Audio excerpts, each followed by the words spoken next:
మాదియా పారశీక దేశపు రాజైన కోరేషు ఒక ప్రకటన చేశాడు. యూదా జనులారా, మీలో ఎవరు ప్రేరేపించబడతారో వారు యెరూషలేము వెళ్ళిపోండి.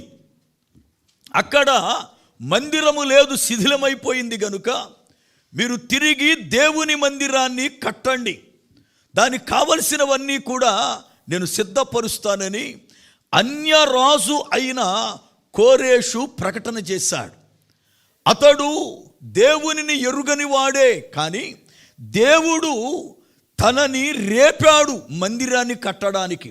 ఏం కారణం అని అంటే, తన నీతిని బట్టి దేవుడు రేపాడట. చూడండి వాక్యాన్ని, యెషయా గ్రంథము 45వ అధ్యాయము 13వ వచనం. యెషయా గ్రంథం 43వ అధ్యాయం 13వ వచనం.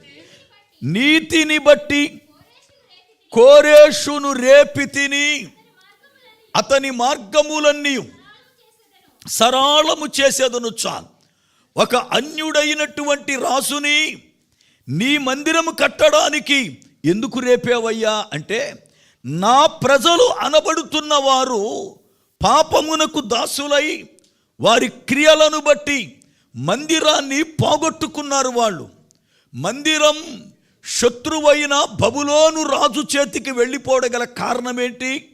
దేవుడు వాళ్లను బబులోను రాజు చేతికి ఎందుకు అప్పగించాడు అంటే, వారి అవిధేయత క్రియలను బట్టి, వారి పాపాన్ని బట్టి దేవుడు శత్రువుకు అప్పగించాడు.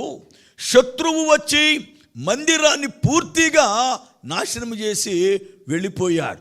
దేవుని ప్రజలను బట్టే దేవుని మందిరం పాడయింది. దేవుని ప్రజలను బట్టే దేవుని మందిరం శత్రువులకు అప్పగించవలసి వచ్చింది. దేవుని ప్రజలను బట్టే దేవుని యొక్క మహిమ ఆ స్థలములో నుండి తొలగిపోయింది.